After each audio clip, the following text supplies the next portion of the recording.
We remain in the midst of the pandemic. Yes, we're all living the realities of the coronavirus crisis. And we are working from home, we're in isolation, we're in quarantine. Life as we once knew it has completely changed. But this also offers a great opportunity. Not only is this a tremendous opportunity for us to step up and lead and make this the most exhilarating leadership experience of our lifetime, it's an opportunity to challenge the norm.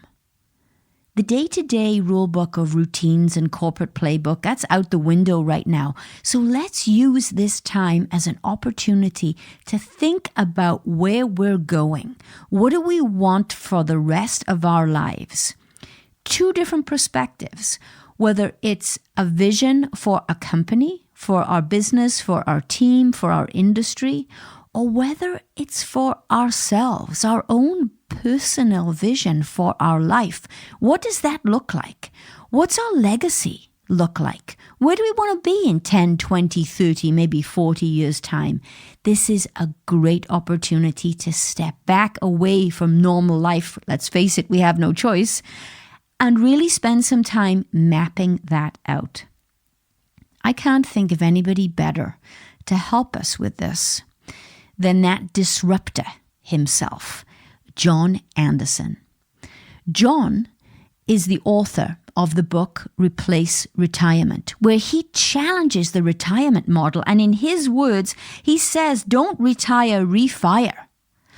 And right now, we're questioning what retirement could look like. The stock market is down. Maybe that pot of money that we want to have at a certain point of time is not going to be there. But that's okay. There's an opportunity to rethink that model, and John is the perfect guy to help us through that. John is a lifelong business strategist and entrepreneur. His entrepreneurial spirit has guided much of his professional life, starting in the office furniture business.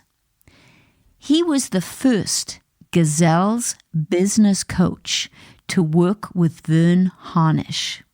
And now this organization is considered to be one of the leading executive coaching organizations. John is an active corporate speaker and coach, and he has had equity in a variety of entrepreneurial companies, including the CEO Advantage, Dogtopia, Visby, and Exponential Advisor. In the late 90s, John founded the Detroit chapter of the Entrepreneurs Organization, recognized by Michigan's Future 50 Award, today's Workplace of Tomorrow Award, and in Crane's list of 40 under 40. He served on the Leadership Oakland Board, the Oakland County Business Roundtable, and is considered one of the most networked entrepreneurs in the region. Please welcome John Anderson. Thank you so much for inviting me. I'm really excited about this. John Anderson, what is your story? Tell us, please. I'll start post-college. So I went to work for IBM, which was a recommendation by my father because he had worked 37 years for the same company, and that was kind of the path we took back then. And I ultimately left IBM. At the time I left the company, they were the most profitable company in the world. So I was really working at the best company in the world at that time. And I left because I had married into a successful entrepreneurial family. And in conversations with my father-in-law, I said, I think I could run a business myself. And he was open to helping me with that. And after a couple different false starts, I ended up purchasing 50% of Gorman's Business Interiors, which was a Hayworth office furniture dealership in Southeast Michigan. And we also had a location in Midland, Michigan. And took that company from $2.5 million in sales to about $15 million in sales. And the real growth in that business was my own leadership, in the sense that now that I'd gone from being a salesman at IBM to running a business, I really knew nothing about that. And my business partner, Bernie Murray, who's still working there today in his mid-90s, was my mentor. And the other thing I did was read lots of magazines and publications. And Fast Company was out, and Inc. magazine. I was flipping through Inc. magazine. I see a picture of Thomas Edison and Henry Ford. And I knew that Edison, Ford, and Firestone from Napoleon Hill's book, Think and Grow Rich, had done mastermind groups. And the caption under their picture was The Birthing of Giants. And it said, every year we invite 60 entrepreneurs from around the world to attend this program at the MIT Enterprise Forum. And I applied for that and was accepted.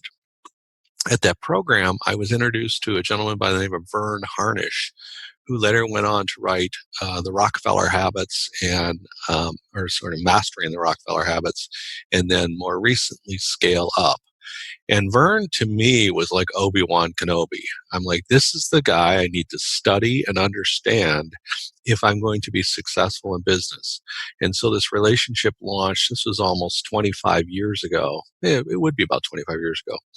And so from Vern, who was my business coach, I started to learn about all these different practices and tools and ways to make you more effective as a leader and a leadership team.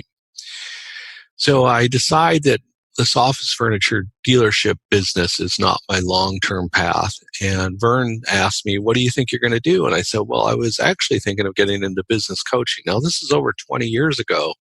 So unlike today, where everybody's a business coach, that was a rare thing 20 years ago. And I was going to work with Jack Stack, who wrote The Great Game of Business and teaches people open book management. And Vern said, well, wait a minute. Why don't you become my first coach? I'm going to take the program we have at MIT on the road, and I'm going to call it the Master of Business Dynamics, and you can be the first coach. And I said, great.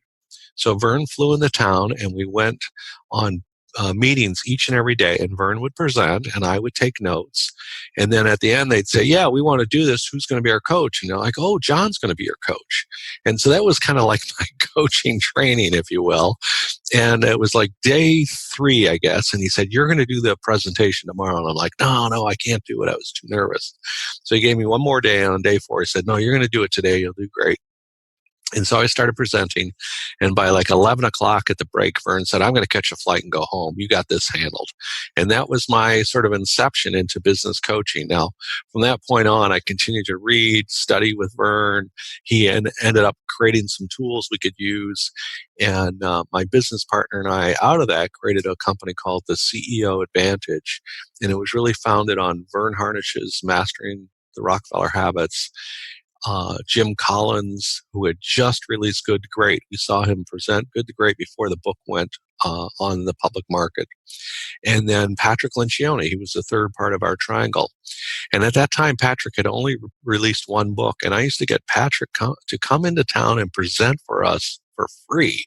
He gets $120,000 to keynote now. And he actually facilitated 2 of our annual planning sessions in San Francisco. So we were very lucky and fortunate to have Vern Harnish, Jim Collins, and Patrick Lencioni as kind of our triangle. Jim, by the way, was the only one who said we would pay a fee to Vern every month, and we'd pay a fee to Patrick every month. Jim said, you didn't have to pay me anything. Just make sure my content is called my content. Don't repackage it. And so that was the foundation of our business coaching practice that evolved out of my office furniture dealership. And I've been doing that for 20 plus years. And then more recently, got into publishing. That's great. So you have a tremendous depth of knowledge and experience when it comes to business leadership of your own and then coaching others. Leaders today are trying to figure out how to lead during the pandemic. We're in the middle of a crisis. One of the things that we often talk about in authentic leadership is the need to have vision. And it's very hard to have a positive vision when you're in the middle of a crisis. What advice would you give to the leaders out there regarding developing a vision to get out of this crisis and to motivate the business and the team? It's a great question, and I have a number of suggestions around this. The first and foremost part, and you're using the word, right, vision, is for myself, it could be different for others. Some may be using pictures or thoughts, but I actually find words to be very powerful. So I would encourage leaders to sit down and write, what is the vision for the company? And I think 10 years is a good time frame. Although I don't have a problem going longer than that. I do have a little bit of a reservation going shorter. The reason why I think a 10-year vision is so powerful is it's far enough out there that you don't know exactly how you're going to get there. And yet it's not so far out that it seems like kind of crazy. Like we all know we're going to be 10 years into the future. And so sitting down and saying, what would the ideal vision look like for your company and the team of people you work with 10 years hence look like? And describe it not in a linear fashion, but in an exponential fashion. And if the word exponential kind of tongue ties you a little bit, then think of it in an ideal. Ideally, where would we want our company to be 10 years hence? Where would we want our customer relationships to be? Where would we want our employees to be? What does that look like? Not the steps of how we get there, but simply what does it look like? One of my mentors, and I have a number of them, is Ari Weidenswijk from Zingerman's Deli. And Zingerman's has done a great job, and Ari's really a leader in this particular area in writing vision. So you can go and either read his books, which, by the way, are tremendous, but there's about 650 pages, and it's small print. So Ari's book take a bit of work to get through, and they're so content rich that you want to like underline everything he writes. But he's fortunate in the sense that since he's from the food business, he treats his books like a cookbook, and then you can buy these little recipes, which are little sections of the book. And he does, I think, maybe 4 or 5 on visioning. Some are on personal visioning, some are on business visioning. So I learned a lot about my visioning from Ari. He's not the only source, but he did a great job, the most masterful I'd seen, of writing a 10-year vision for that company that has tremendous detail and depth. And so that's the same process I've gone through for my own company. And even today, I continue to do that in writing a vision just for the end of 2020. Now, the end of 2020, of course, is more linear, but it comes from this bigger, expanded 10-year vision that I have in terms of where we're going and what we're going to look like, despite the upheaval and changes that are happening right now, real time. I know that there are leaders out there right now, they're probably listening to this, and maybe there's 2 thoughts running through their head. One would be, I already have a vision. It's to be the world-class manufacturer of X widget and satisfy, be the best choice to our customer. Certainly every automotive company I've ever dealt with has got a vision statement like that, which honestly to me is meaningless. It's not, you cannot attach to that. You cannot emotionally attach to that. It's not a feeling, a state of somewhere or something that you will be in the future. So help us understand, what is great content for a vision? How do you get your mind in the right place to develop a vision that's going to be so powerful that you will just feel the pull toward it? Well, it's again, you're right on this topic. It's so powerful, and it's not easy. That's the challenge in this. So the reason why, one of the reasons that business coaching took off is that because of the work of Lencioni and Collins and Harnish and others, they're not the only ones. But Collins did such a great job, right? He said, you got to have a BHAG. And this was back in his Built to Last book. And he said that great companies have a big, hairy, audacious goal. And he said that BHAG has to be 10 to 30 years, thinking beyond just tactics and strategy, but it really is visionary. You don't really know how you're going to get there, a 70 to 50% probability of success. Companies really latched onto that, and Vern put it in his one-page plan, and we put it in our one-page plan. But it became more of an exercise, to your point. Let's just fill that sentence out. Let's describe some point in the future or kind of an idealistic way we want to be as a business in a one sentence, one-liner. And I do think that's valuable so people can remember it. And remember, he used his example was, we're going to get a man to the John F. Kennedy. We're going to get a man on the moon by the end of the decade. And so that was simple to understand and so on. that became kind of like a checkbox on this page. We got to get that done. We got to get that done. What you're talking about and what you and I understand is that no, you got to go deeper into that. And Collins did bring that up, but I think everybody kind of ignored it. He called it an envisioned future. So what he was suggesting is if you wrote this detailed envisioned future that I was discussing earlier, like Ari did, then you could come up with that one-line statement for people to remember. So it's really, and I'll talk about this again later, but it's really Stephen Covey had the 4 quadrants of time management. And he said quadrant 1 is important and urgent. Quadrant 2 is important but not urgent. And in quadrant 3 and 4, we can sort of ignore. They're just busy stuff that doesn't get you anywhere.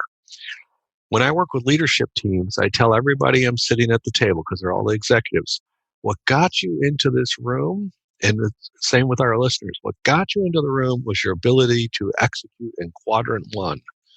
The ability to handle both urgent and important items, and to really get through that fast and not be messed up in quadrant 3 and 4. They weren't doing nonsense stuff. They weren't, checking Facebook posts and so on. They're really good at, there's an issue, we're going to attack the issue.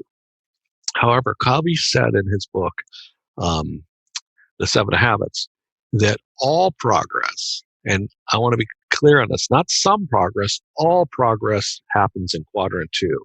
Which are the things that are important but not urgent. The vision you and I are talking about, that's quadrant 2.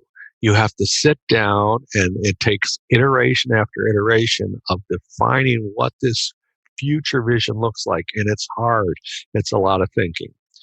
So I have found by practice, I've gotten better at it, and I enjoy it more. And maybe because I've written a book, it's also easier to write.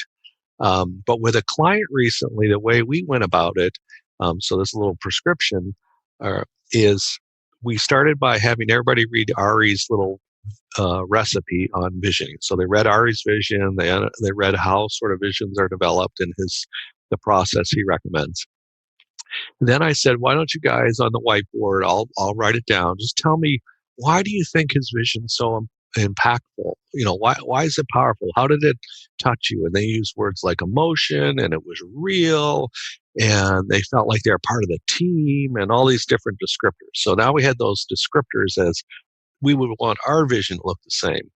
Then I had them do another exercise. I won't get into all the detail of now, but basically describe for me what the employee experience would be like. Describe for me what the customer experience would be like. Describe for me what our financials would look like, and so on, so that we had sort of painted this broad brush framework, if you will. And then we stopped for the day. We were probably 3.5 hours, 4 hours in. We stopped. We let that incubate, and then we came back a couple weeks later, and I actually took responsibility for it because I enjoy it. And I got on the keyboard, and we did it on the big screen, and I took all those notes and ideas, and I started building out the sections, paragraphs into each of these sections. So they had the beginning of a written vision. And then their job was to take that and go through it again and enhance it and enrich it, then share it with their expanded leadership team, get their input, then share it with their board of directors and get their input. And then finally, when they felt really like they owned it and they were excited to share it, to then go forward with their entire employees, the whole company, and share that vision. So those were the steps that we took. If you can't write it yourself, and I understand that's hard for some people, then get someone to help you write it. But again, go through this process, because otherwise you're going to always get sucked back into that quadrant 1 thing, the urgent and important, which feels comfortable and familiar. And of course, in a time of crisis, we're going to go to what's comfortable and familiar, except nothing right now is comfortable and familiar. So it's really the quadrant 2, the vision, if you will, the things that are important but not urgent, that keep you focused on going forward and not falling back. Yeah, well, that's great advice, John. And I think that there's some leaders out there right now, they're going, what are they talking about? A vision in 10 years? I got to deal with this crisis. We're in crisis mode right now. But this is where I see what we're going through right now is a tremendous opportunity to think differently, because everything has changed. Our lives have changed. Our routines have changed. There is no real corporate playbook for a pandemic. So this is a great opportunity to perhaps sit back with your team and really start to generate a vision statement of where you're going to be in 10 years that will pull you toward it. There's some vision statements that really resonate with me, and I use them as examples to help people think through this, because it's not this one statement that you throw on a PowerPoint and, there's a few posters up in the office and you're done. I like Starbucks to nurture the human spirit one cup of coffee at a time. They didn't just wake up one day and say, oh yeah, we're going to sell X number of cups of coffee and open X number of stores. It's deeper, much more meaningful, and it guides who they are as a company. And the other one I love is a fairly new company. It's called Canoe. It's the old Evolocity. It's an electric vehicle company out of California. And they want to, and I quote, free people of the tyranny of ownership of a vehicle. How powerful is that? So I see this as a tremendous opportunity for people to really sit back and develop that vision. But let's come in more near term. So we are in a crisis mode. What advice would you give to leaders on how they lead in terms of the leadership style that they employ right now? Because we've heard that there is a tendency to move into command and control, but we know that we need to connect with people emotionally at a much deeper level now. We have to create psychological safety for people. So faced with this crisis right now, what advice would you give leaders today? I have, I guess, three different thoughts on this. The first and obvious one, which is exactly what we're doing right now, Patrick Lencioni has put on a weekly podcast. It's actually designed for coaches and advisors, but I'm seeking that out, and then did one with Chip Connolly. And so this idea that I need to go out and learn from others what they're doing and how they're navigating through it. So that's the first and obvious one. So it's going to ramp up the education.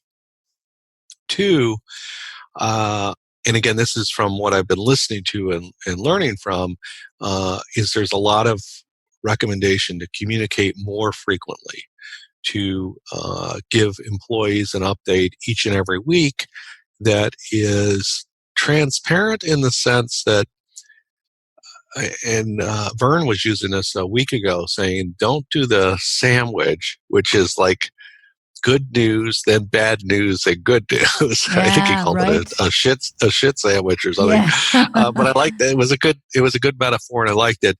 He was suggesting that first you start off with what isn't great and then move into what is great. So I like that. That was a good suggestion. It resonated with me. Maybe it'll resonate with others.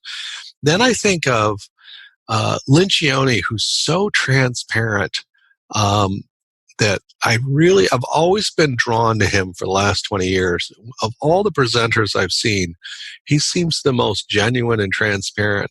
And then, later, I don't know, maybe it was 10 years ago or so, I got introduced to Brene Brown. And that's her whole thing, right? You have to be vulnerable and transparent. So that would be my next recommendation, is what can I do as a leader to be a little more vulnerable and transparent of these are my concerns, not in a griping, bitching kind of way, but in a true humility way. And then these are some things that I'm optimistic about.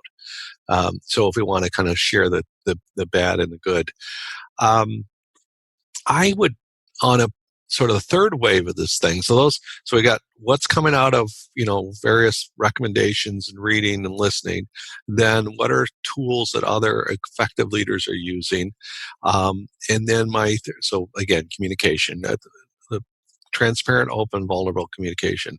The third one that I'm most at home with and comfortable with is that I had been on a process of developing my own personal leadership skills for the last really 10 years or so, which led to writing the book.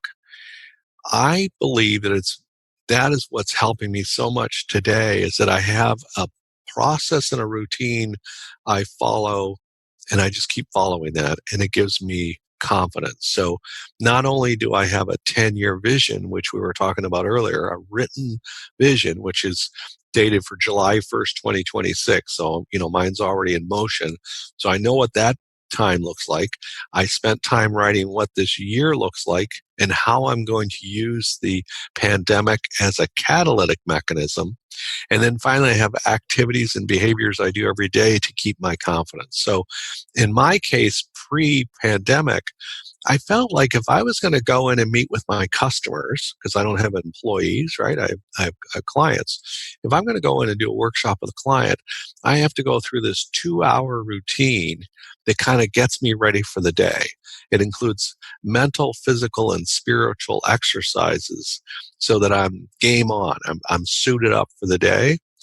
I created that for me as an advisor because I can't show up in front of in front of clients with my confidence shaken, with frustration, with untied issues, with lots of noise in the background. Otherwise, I can't be fully focused on them. So I created that as a client delivery mechanism before this. Now I'm realizing it fits really well today because I have this whole process and philosophy that I need to sort of game up every day, or suit up, I guess is the better description. And now I'm getting to apply it in a bigger game. Does that make sense? Yeah, it makes perfect sense. Would you share some of that routine with us, John? I will. And just before I do that, in this 2-hour process, one of the practices I do is writing. And I journal and then I write. So the journaling is kind of just kind of gratitude and things I'm thankful for, and just kind of get my mind in the right place. It can really be any thought. The writing part is I'm either writing a blog or I'm writing the vision. I'm always writing something every day on the computer. And in my writing, last week I came to this insight. And so this is real new, and I'm going to do a video series on this. So you're the first person I'm sharing this with, other than my business partners and my wife, and in the first public domain. I'll back up in my story earlier. I talked about Vern Harnish and going to the MIT, and he was kind of like Obi-Wan Kenobi for me. When I met him, I'm like, oh, I got to study this guy. Like, I want to learn the ways of his force, if you will. And so that's been a 25-year journey. Oh, it's almost 10 years ago now. Somewhere between 8 and 10 years ago, I met Peter Diamandis. And Peter had just written his book, Abundance, Why the Future is Better Than You Think. And I sat in that audience and I'm like, this is Yoda. Like, I need to know this guy. I need to become friends with him. I need to study his ways. I need to hang out with him.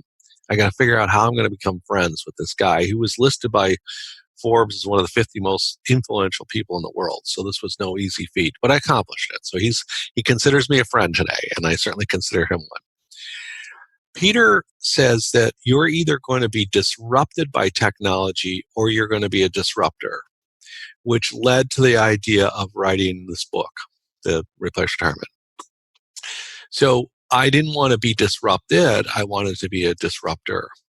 So all this is out of this concept, what he calls the exponential trends, right? Ray Kurzweil is kind of behind that. And so there's all these information and data on this technology uptrend, accelerating almost like a hockey stick.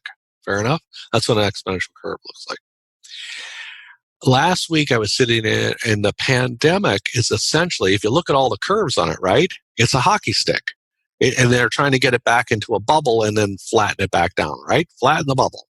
So this thing starts off really almost like innocuous. It's like it's not even showing up. We can ignore it. It's not a big deal. Yeah, it's happening over in China, but it's not going to affect us. And then it starts this exponential doubling rate, and it starts doubling till now it looks like a hockey stick. So in my book title, I wrote, Replace Retirement, Living Your Legacy in the Exponential Age. So I threw this label out called the Exponential Age. I would suggest to our audience that we have officially entered the exponential age with the pandemic as the catalytic mechanism that launched it. So it's been around. Some of us have been aware of it. A lot of us haven't. So this idea of thinking linearly versus exponentially is really going to become the Achilles heel, not for 95% of the population, but the 5% of us who are leaders and entrepreneurs. We have got to learn how to think exponentially. Stephen Covey gave us a little insight into that quadrant 1 and quadrant 2. Essentially, what he was saying, quadrant 2 is how you create time to think exponentially when you're not dealing with the urgent, but you're dealing with the important. So it's like that's the new era we're in. We have officially locked into that. And if you don't know how to think exponentially or put time in quadrant 2, now's the time to build the muscle. Does that make sense? Yes, makes perfect sense. Okay, so how do I get into the sort of exponential mindset each and every day? That was the question you asked. So I wake up in the morning, and the first thing I do as soon as my eyes open is I say a prayer. And I go through a whole sort of prayer sequence that I learned years ago. And I'm just laying there with my eyes closed. And it follows more or less the same framework every time. And I pray for myself and my wife, and then I pray for all kinds of friends and extended family. And it's kind of like almost, matter of fact, it's so long that if I get out of order, I got to kind of start it over again. So, but I do that every day. Then the next thing we started doing is meditating. So right after the prayer, and my wife, now that we're home every day, we're doing it together. So we spend 10 to 15 minutes in meditation. And it's a guided meditation on an app. I use Calm. So there's lots of guides on that. So I'm growing my meditation. Then I head downstairs and I begin doing my first set of, I know lots of people love working out. I don't love working out. I've always struggled with it. I know it's important to have the quality of life I want, but I don't get joy from it. So I hit the floor and I do push-ups, and I do 3 sets of 20 push-ups, 3 sets of 33 crunches, and 3 sets of 20 squats, and that's kind of my thing right now. I always do some sort of physical workout. Now, I don't do all of those in order. I do the first set, and then I go into my office, and I've got spiritual kind of guidebooks, and then I've got business books and so on. And then I get the journal out and I put the date on, and I have a couple different things I track. So I do the count on that, like meditation. Now I'm up to like 176 days or whatever it is. So I track things like that. And then I start writing. And again, I mentioned earlier, my default mechanism is just gratitude. Thank you so much for this day. Thank you for my health. Thank you for our lifestyle, et cetera. Thank you for this beautiful home. On and on and on. So sometimes it's real insight, other times it's always gratitude. And then I have a kind of like a little spiritual book, and then I read something from another book from, it's called The Grapevine. It's a sobriety kind of tool that AA has. And then I do another workout set. And then I come back because I don't like the work. So I got to get the workout out of the way. And then I do something fun. Now, for someone else, it might be the opposite. They might do the journaling or something and then the workout. So I'm playing off of these habit forming tools. And then I read the Bible because I've read thousands of books. I figured I might as well read that one. So I read a little bit of the Bible each day and then journal from that. And then I have a business book. And I mentioned Ari's books. Sometimes those I'm into. But I'm very selective on what's the book I'm reading and writing from. So I want to sort of draw content from that. I do sort of my final set. Now my exercise is out of the way. Thank God for that. And then maybe brew some coffee and then finish the journaling. Then I go and I start to do the writing, I mentioned earlier. So I get on and I work on either a blog or writing a vision or whatever I'm writing on, and the book when I was doing that. So there's some writing. And then I write a personal note of gratitude to somebody, a handwritten note. And I do that because years and years ago, I was working with the CEO of Domino's Pizza, David Brandon, and he taught me the value of writing personal handwritten thank you notes. Here he is running Domino's, for God's sake, and he would write me a personal note thanking me for meeting with him. Like, he's the guy, right? The important guy, and he's writing me a note. So I'm like, well, if he has time to write a personal note, I certainly have time to write a note. So because of that influence, I have picked up this habit of writing notes every day. So just a little handwritten note. And then I jump in the shower after all that. So that whole cycle takes me about 2 hours. Fair enough. And then I can head off to my meeting or whatever. So in this case, the meeting is sitting down with you. So that's the process I take every day. That's designed out of this greater tool. So those are my daily alignment habits. That comes from my legacy map, which is a tool I developed. So I have a whole plan for my life. And in order to become the person I've defined in my life plan, I have to do these things on a daily basis.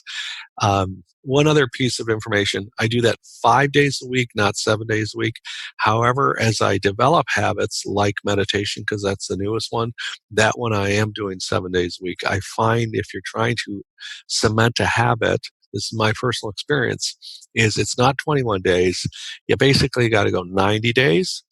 If it's something you enjoy, journaling was the very first one I ever took on. Journaling was relatively, I found, and there's a London study in my book I mentioned, it says 66 days. But somewhere in that 90 days, approximately around the 66th day, it went from being something I got to remember to do to something I enjoy doing. Fair enough? Yeah. Now, the only habit, when I touched on earlier, exercising is not something to this day I enjoy doing. I only enjoy it because I enjoy the benefits from it. But journaling, writing the personal notes, blogging, all these other habits, the meditation, the prayer, these are things that I do not because I have to do, but because I enjoy them, almost like brushing your teeth. And so I went from 7 days a week, then I backed it off to 6 days a week because my wife was kind of teasing me. Can we, spend time in bed before you go off and do all this stuff? And I'm like, yeah, I guess I could take a day off. And then I realized, I could take the weekend off. So it's so cemented in. Again, some of these are more than 10-year habits. So that's kind of the routine of the morning. That's quite a routine. That's a time commitment. But it puts you're in the right place. Your head, your mind, your heart, everything is in the right place, right? At that, after 2 hours. And that's, so many of the books we read, lots of people talk about this. And this is the fundamental in the Rockefeller habits. Vern has just 3 habits. One is your top 5 and 1 of 5. The second one is rhythm. And the third is metrics, measurable outcomes. And the top 5, 1 of 5, which is habit number 1, I resonated with Vern because I had experienced this in my 20s when I was listening to Earl Nightingale. And he did a whole bunch of series about the strangest secret and so on. And he brought this up, and it basically was Rockefeller and Carnegie had studied under Ivy Lee.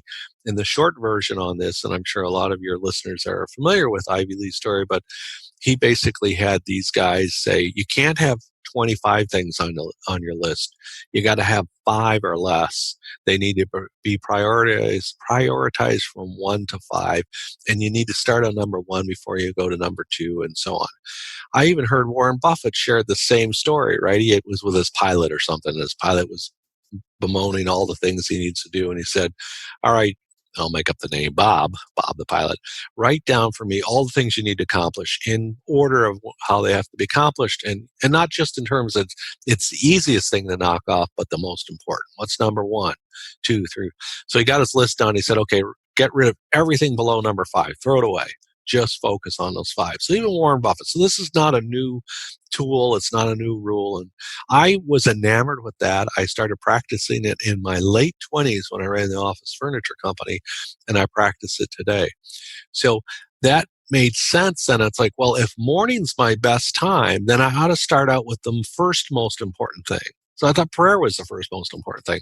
And then the second most important, well, I think maybe meditation's the second most important thing. So even the order of that morning as it grew from 10 minutes to 2 hours was basically aligned with that idea. What's going to be first most important, second most important, so on, before I go engage with a client or whatever the next activity is, before my day starts to get all crazy and frantic and urgent and so on. I need to make sure that I know what's most important in my life, and then I made it a priority in that day before I go on to anything else. I think that's what leaders do. I think that goes back to my insight of last week, is that we're in this new age. If you don't know how to do it, you need to figure it out and do it soon. Otherwise, you're going to get overwhelmed by fear and change and all this stuff because the world's moving at this hockey stick rate, and it can be quite overwhelming. Well, and we both know that you can't lead others until you know how to lead yourself. And you're talking Correct. about how you lead yourself. I think that many people, not just leaders, but many people out there today will have to rethink retirement. The stock market is down. It's crashing horribly, left and right. And we can look at it and say, oh my gosh, maybe people are close to retirement. I have this number or this pot of money that I'm supposed to have, or a time in my life that I'm supposed to just stop working and do nothing. Which, you and I have talked about this before. That's something that I could not get my mind around. I was not going to live my life to get to a certain point or a pot of money and then do nothing. I had a vision for my life for what I wanted to do. I wanted to form this business, and I'm doing it. And I did it before I retired and walked away from my corporate role.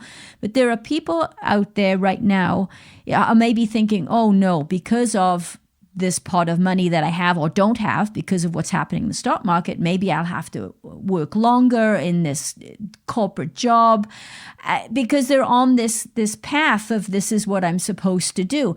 But what I absolutely loved about your book is that you want to talk about being a disruptor. You challenged that whole mindset that so many people are on that path. So this could be a great opportunity for people to sit back and think about the vision that they have, not only for their business, but for their own life. So tell us a little bit about the book, John, and how you challenge that thinking. Well, thank you. And everything we've talked about so far has been leading up to this. And I knew it would be hard not to talk about this subject as we were sharing. And so I've been peppering all through our conversation little tidbits. But I started with the story of Peter Diamandis, and his challenge was either you're going to be disrupted or you're going to be a disruptor. When I first, and this is so appropriate for today, right? Because we're all being disrupted. So when I first heard this, now remember, I've had years. I've been in this program. He has a program called Abundance 360. It's every January in Beverly Hills, and we just finished, I think, year 8, and it's a 25-year journey. So I got exposed to this year after year after year. So I had a lot of time to think about this. So when I first got exposed to this idea of disruption, I went into fear. Everybody does. Well, I'm not going to get disrupted. This can't happen to me. I wouldn't even know how to manage it. It's all the things you were just sharing. Like, it's overwhelming. I don't really know what to do. I'm just going to ignore it.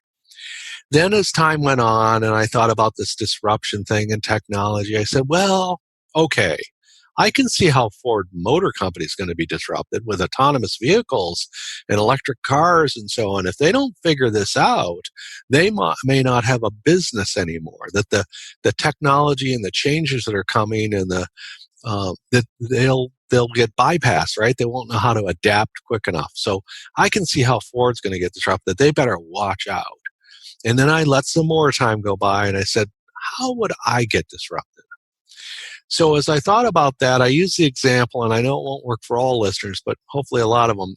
There's a character on the old Star Trek series called Data. There was various versions of Star Trek, but Data was artificial intelligence. He was basically a robot, a very sophisticated one. He was human-like, and he was run by artificial intelligence. And Data, for those of us who are familiar with the character, was like a trusted member of that team. He wasn't just a technology that they used. He was human-like in his relationship with those members. They counted on Data to be there for them, and they protected Data if he was at risk. So he was so human-like, he was treated like a human. But the cool thing about Data, and this is where I saw my disruption, is imagine there's an AI technology, it already exists, like Watson, IBM's Watson computer and others, that could be the coach, if you will, the business coach.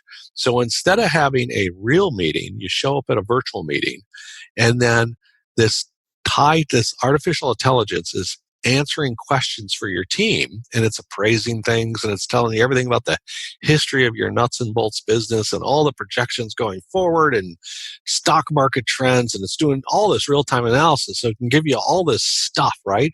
I can't do that, so that's kind of disrupting to me. And then because we do the meeting in virtual reality, you could skin it as Jim Collins or Einstein or Abraham Lincoln. You pick what you want him to look like. So now it's not, I don't have the intelligence this thing does. It can look like somebody who's a really, George Washington. You pick it, somebody, you admire. So what do we need John Anderson in the room for? And just to put kind of like the icing on the cake or the nail in the coffin, if you will, it's like $95. Like, I don't charge $95, but it's so ubiquitous that you get this technology and so on. So I said, I can see how I can be disrupted. So I don't just see how people are going to get disrupted and Ford's going to get disrupted. John Anderson's way of life could be disrupted. And so I started to think about it and say, okay, and I mentioned Earl Nightingale before. He was a mentor to me in my 20s. I've listened to his program thousands of times. So Earl would always say, there's a field of diamonds right in front of you. Don't go searching all over the world for it. They're right in your backyard.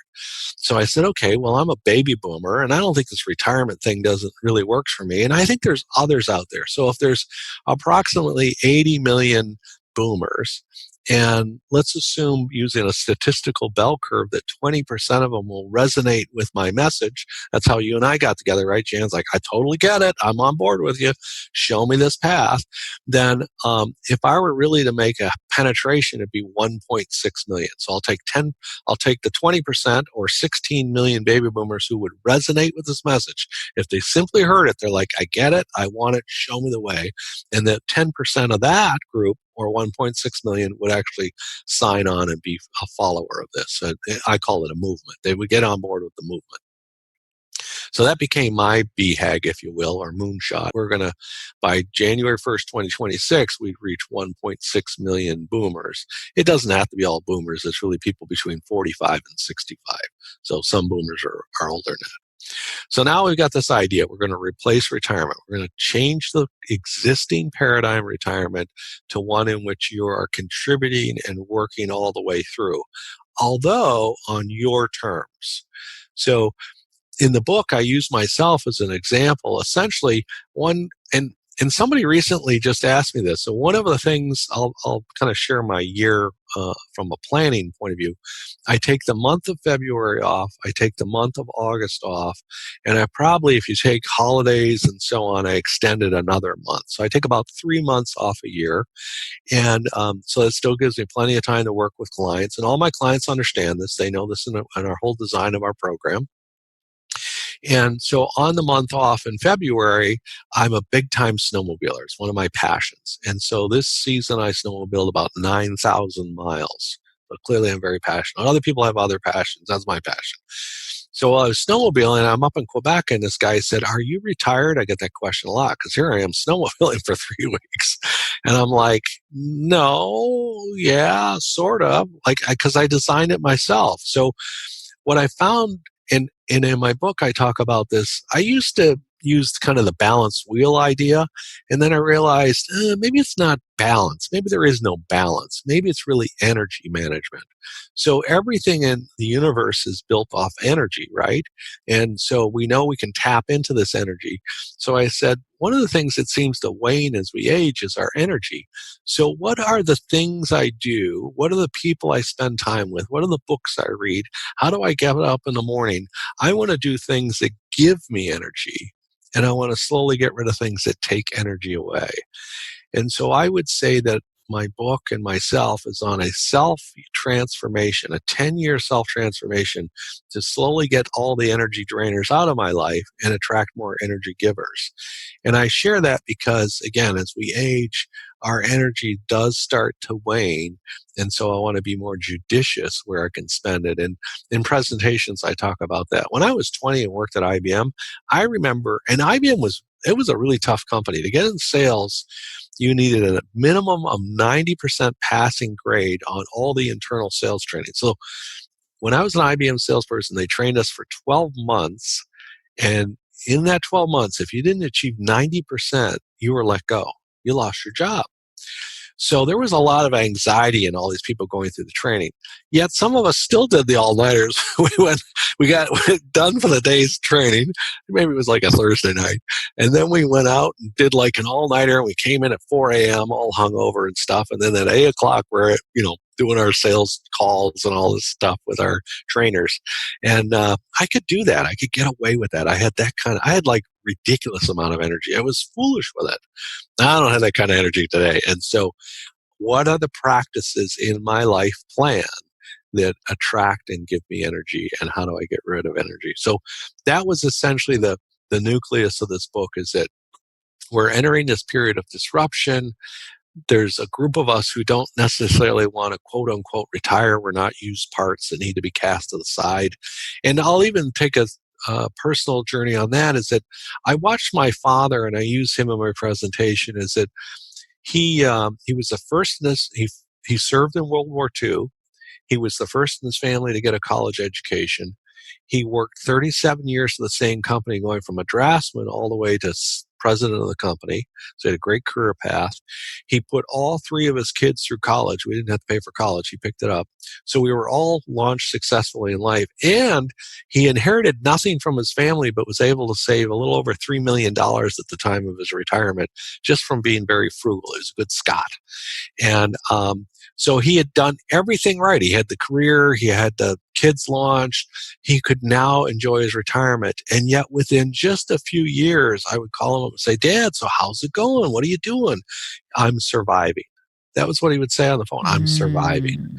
And it wasn't that he didn't visit his grandkids. He did. And it wasn't that he didn't travel. He did. But this "I'm surviving" statement, which I really kind of said, you got to stop saying that, did kind of set the tone for his retirement. He was just a shell of that former leader that I had seen.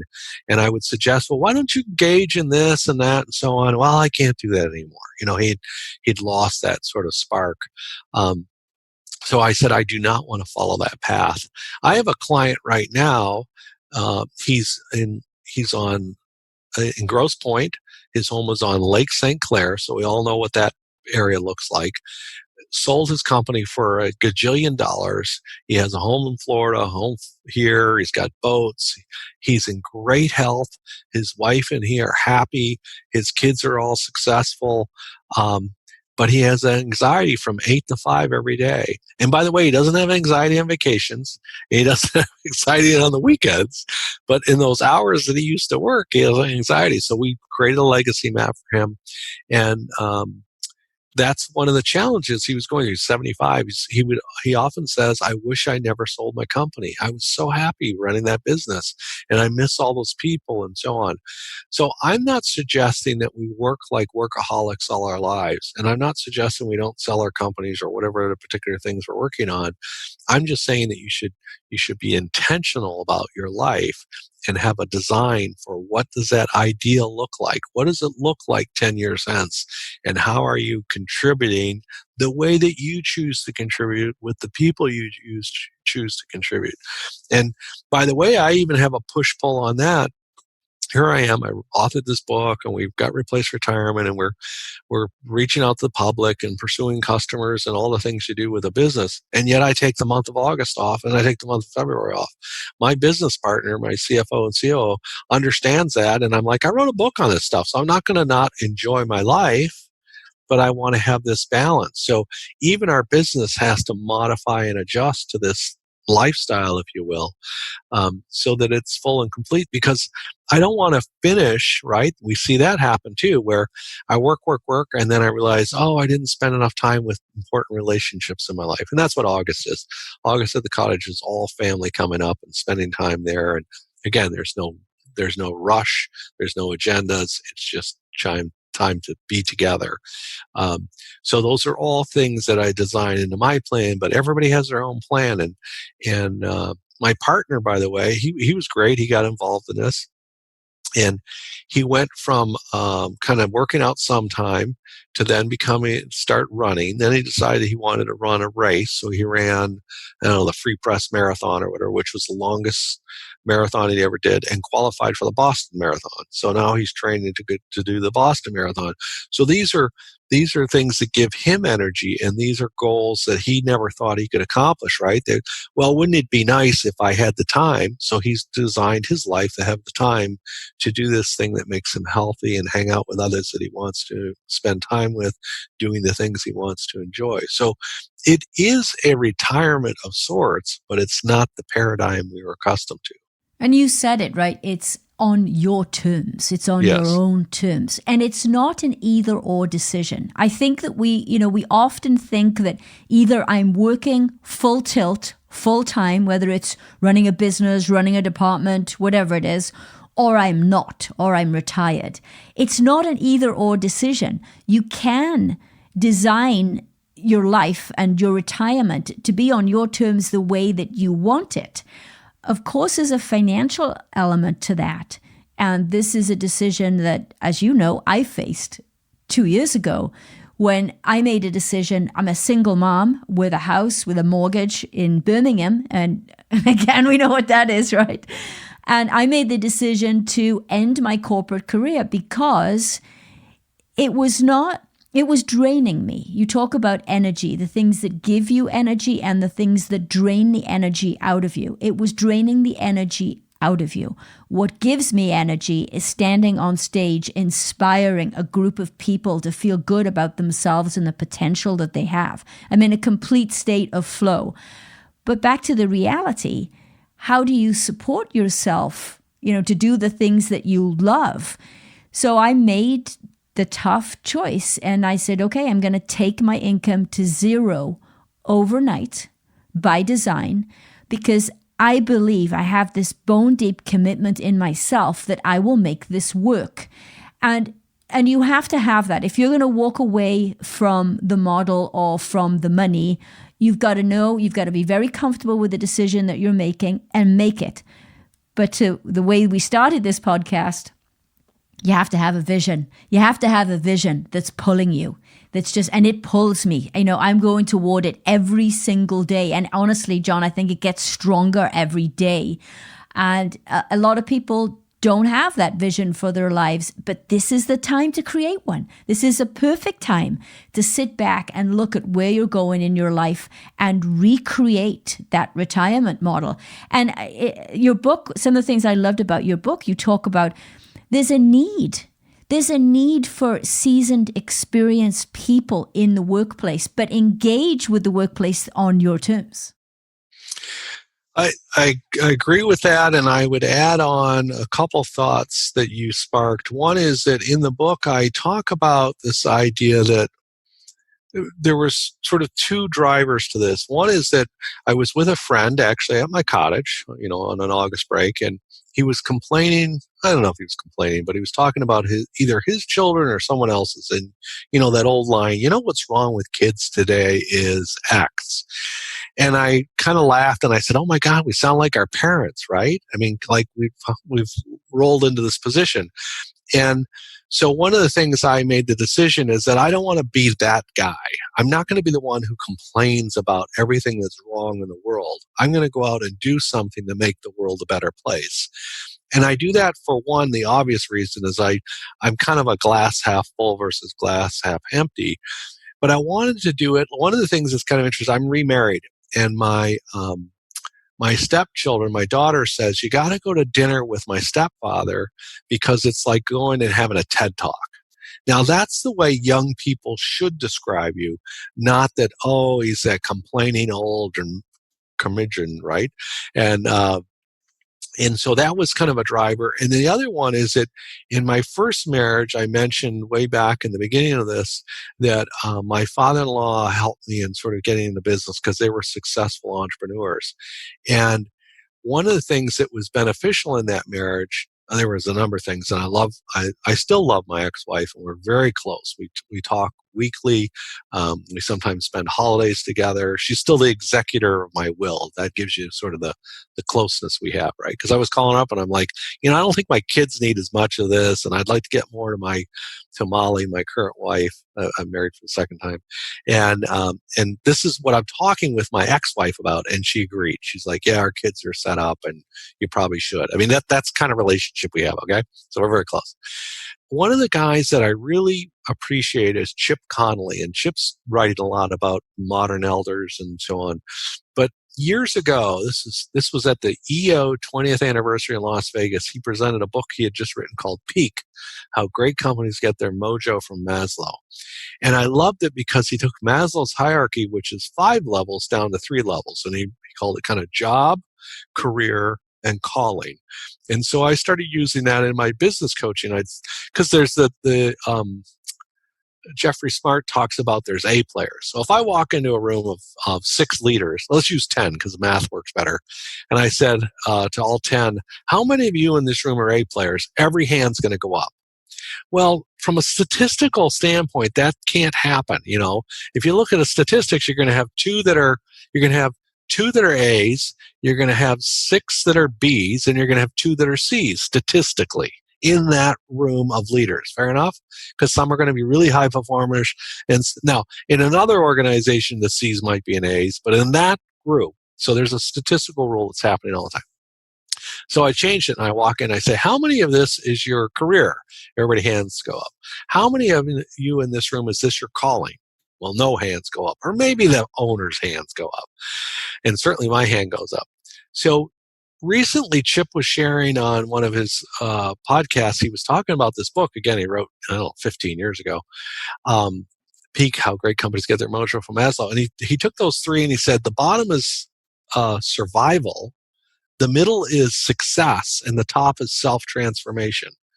So this is, and that spoke to what I was getting at all along, is that I believe that what you went through or going through is self-transformation. You said, I got past the survival thing. I'm not worried that I'm not going to survive, right? And I did the success thing, but I found that they were still wanting. And now I'm going for the self-transformation thing. So Maslow said that was a normal hierarchy of needs. Same thing for me, right? I went from survival to then marrying into this great success. I had wealth beyond all measure, and I'm ready to go for self-transformation. I'm going to step away from the security of that world into one of self-transformation. You and I, through like errors or stupidity, some may say, have stepped into self-transformation. But this goes back to our exponential age. I think we're all into self-transformation, meaning that our contemporaries, if they want to raise their hand, I understand that some are in survival mode, and I respect that, and I empathize with that. But our audience that are listening to us are really kind of success, which is a little bit of question right now. So now self-transformation. What would it take to transform yourself so that you're comfortable, that you don't worry that I can't put food on the table, that I can't survive in whatever the world throws me? You feel that way and I feel that way. And we understand. You just got to go out and create tremendous value. Now, it may take more work to do the value. And then, boy, you better be getting energy from it, because what's the point in working to death and not getting it? Like, then you miss the whole point of the thing. Like, okay. So I'll do this. I did this on another podcast. I'll try it here. So this is a story or a metaphor I share with people, and so I'm going to take a chance on this. I'll be vulnerable. So I've shared with you. I'm certainly a spiritual person, and I believe in God, and so I'll use that as kind of the framework. So you die and you go to heaven or wherever you go. You pick your place, and you're sitting there with this greater power or God, whatever you want to call it. And he's like, John, we're going to do a review of your life right now, because that's kind of the story we hear, right? And it's like, no, I'd rather not look at my life. I don't want to see the whole thing. I get it that you got to watch this movie reel, but can we just like skip it, because there's lots of parts that are embarrassing and I don't want to see again. And he's like, no, we're going to watch the whole thing. You're going to really enjoy it. I'm like, I don't want to do this. And he's like, you got to trust me on this. And he said, but before we do that, we're going to do it. But before we do that, I want you to look over to the right here. And there's this huge tapestry, okay? Like we see in Europe, right? In some castle, this beautiful, huge tapestry on the wall. And he said, look at that tapestry for a minute and tell me what you think. And you look at it and you start to weep. It's the most beautiful thing you've seen in your entire life. and you're really choked up. I mean, you're emotional. You're not even sure why you're crying. It's just like, oh my God, this is the most beautiful thing. And he's like, and it really is, isn't it? And I'm like, yeah. I'm sorry. I'm like speechless. It's so beautiful. I don't think I've ever seen anything in all my years that was that beautiful. And he said, that's your life. Now you really lose it. You're like a wreck, right? That's not my life. No, that's your life. That's how beautiful your life is. And so you finally get your composure back, and he gets up and he said, "Let me explain this to you." He said, "You see all the different colors and how, yeah, that's why I was weeping. It's so beautiful." And he said, "It really is. Isn't it beautiful?" See, from your vantage point, you couldn't see the whole picture, but I could. I could see the tapestry unfolding. I knew what it was going to look like. It is beautiful. So now you get to sort of see it. And but he said, "You see that purple section over on the right there?" And you're like, "Yeah, that's." I was looking at that. It really makes the whole thing like punch, that color. And he's like, "It does, doesn't it?" And you see the gold thread going through the purple. It really stands out. Yeah, that's stunning. And he's like, and it would look really good with just the purple. Do you agree? Oh yeah, but the gold really kind of gives it that final touch. And yeah, and he said that gold part, that was that really scary, difficult, horrible time you were going through, and you were questioning, why do I got to go through this? Why is this happening now? Don't you love me and care for me? And you were all in a panic, and I saw you going through that, but you persevered anyway. You just kept staying with it, and so on. And now from this perspective, you can see how it all comes together. So I use that example because that's how I view life, is that every day we're like weaving that tapestry, and no matter how you weave it, it's going to be beautiful. So you don't need to worry about that. But now you're weaving the gold sections. You're getting into these little minute things that really make the whole thing punch out. And so that was my idea of replacing retirement, is that why not do that for your entire life? Do it for yourself, do it for your children, and do it for your grandchildren, so that when the day comes that you leave this earth, they're like, you know what, my dad or my mother, they were like creating their whole life. They were always reinventing themselves. They were always trying new things. They were always taking on risks. My wife is upstairs working for me right now. She's getting her doctorate in her 50s because she went through the legacy map process. She said, I always like to get my doctorate. Now, there are plenty of days she wants to quit. And I always ask her, well, think of what you're saying to your children. The fact that you went back to school is like the coolest thing. They're so impressed by it. I'm impressed by it. My ex-wife is impressed by it. Everybody is. I mean, it's really amazing that she's going back in her doctorate. And so you can choose not to do that. But boy, if you do it, just think of the legacy you leave your kids. It's like my mother had the courage to do this. And I maybe have that courage too. And so that's how I'm living my life. That's how you're living your life. And we're looking for others who want to do the same thing. It's like we can either complain about the world and the challenges we're going through, or we can do something to make the world a better place and have fun doing it. Again, it's your tapestry. You can sew it, you can design it whatever way you want. I think we all have beautiful lives and we're all beautiful people. But what's left in us? What else can we do? And as I mentioned before with my snowmobiling, it's not that I don't do fun things too. I do. It's just that I don't want to snowmobile all the time. I don't want to golf all the time. I just, that traditional idea of retirement of just stopping one day doesn't work. I'll add another experience that's happened in the last couple of weeks. I was in the shower and I was kind of relating. I'm like, boy, this is what retirement could feel like. That you've stopped going to the office and now you got all this time at home. Now, if I didn't have all these practices and ways to start my days and things to contribute and so on, I'd have a lot of time on my hand and I'd be a little bit like, well, what do I do with it? But I don't have that problem because I got a full plan. This is not disrupting to me. And to your point, I actually see it as an opportunity. It's like a little window. People are getting to taste. Maybe this retirement thing, maybe staying home all the time and not having like necessarily to get up at the same time I used to get up and so on is necessarily going to be what I want. Like, I don't know. I like parts of it. It's nice to be with my wife every day. It's nice to take the dog for a walk each evening. Those parts I'm enjoying, but what about all the stuff in the middle? And so in my case, because I already had this plan and structure and path to follow. I feel like I'm still on plan. Nothing's changed. And so that's a piece. The other thing on the, I think that wisdom for our age group is that, we went through the recession. We had the recessions in the 80s and the dot-com bust in the early 90s. I mean, this isn't our first rodeo. And in the last downturn, the 2007, 2008, I actually had my greatest growth. So I realized that I've never had a contract with a client.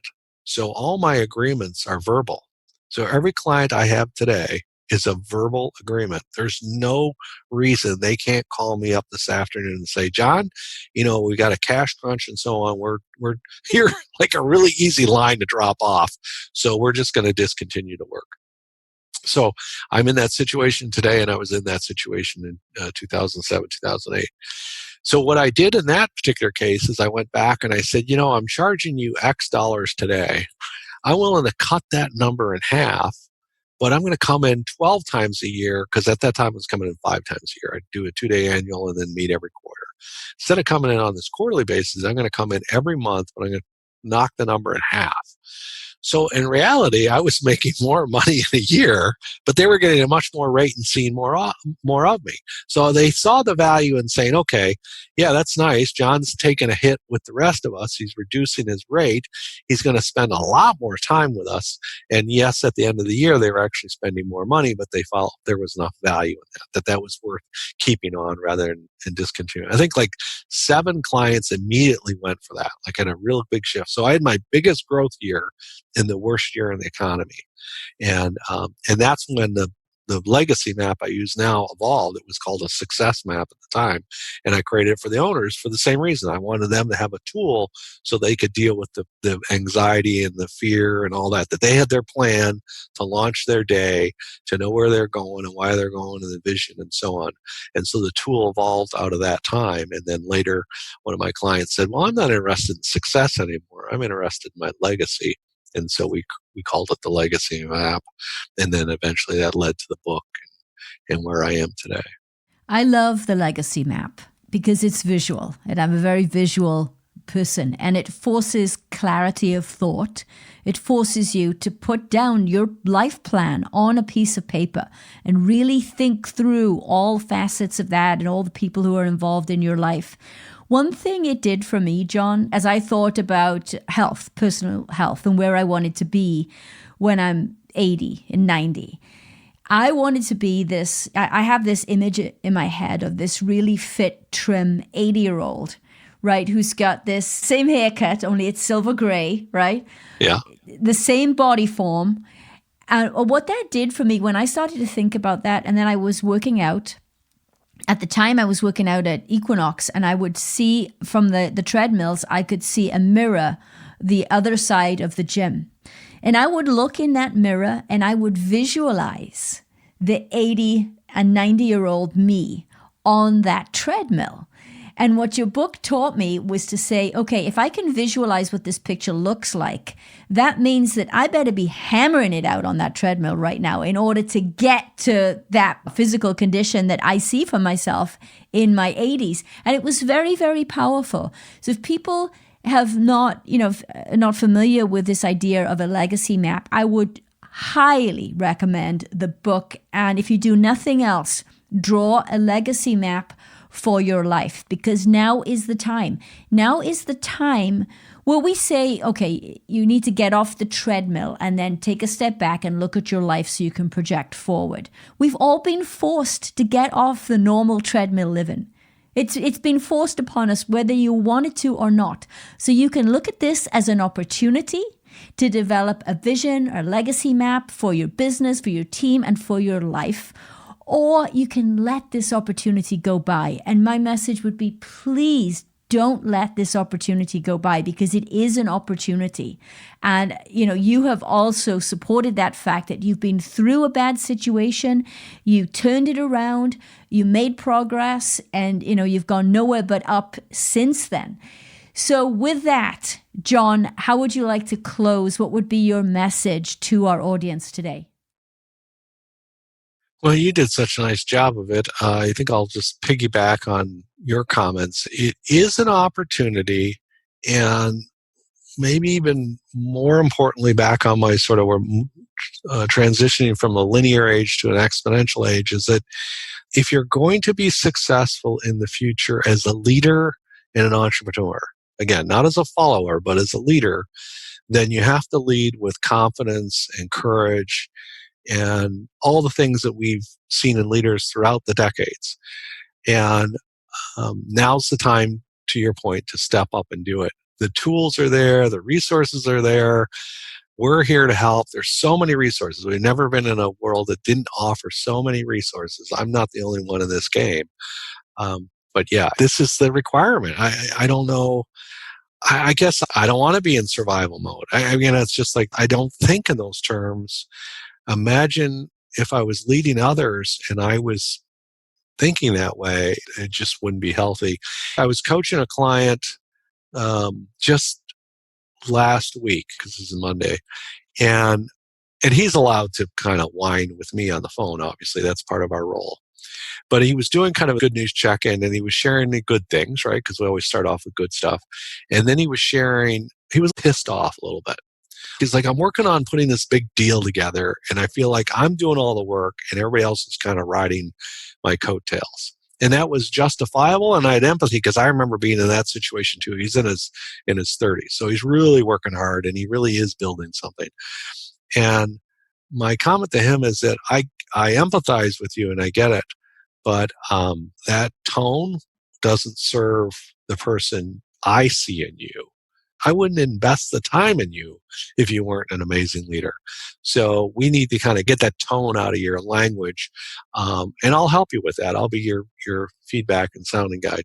So there was that one, and then I was skiing with some guys just before we had the whole kind of clamp down. We managed to get back in time before they closed the ski areas. But I was with a friend, and he was saying, boy, this is like being at a spa, because we were skiing, we were eating healthy, and we were having these really compelling conversations. And that's why I was calling it a spa. It's like, everything here is healthy. And so that's the other thing that I'm big on, is that once you go on this journey, it's like you and I got connected, right, through somebody else. You start to change the whole world and circle you're in, where I don't really hang around with people who are negative. I only hang around people who are out there creating value and making the world a better place. And I don't think that's by accident. I think that's back to the tapestry. Is that you're just one more element in this tapestry, and I'm one more element in yours. So there is what they call the law of attraction, right? So we're attracting into our world those things that are designed to our vision. Our vision's coming true, not exactly the way we want. It's not a straight road, but it's happening, and so please join us on this journey. If this reaches out and calls to you. And if not, then, God bless you, and take care of your family and your friends and your employees and whoever's in your world. And I empathize, because I have been there. I've been in that fearful spot. I'm a former addict, so I know what it's like to be pulled down by all the dark forces. And I choose today, that's not the path or the vision I have for myself, just like you. So join us on this. All right. Beautifully said. John Anderson, thank you very much for your time. And let's make this the most exciting and exhilarating leadership time of our lives. Thank you.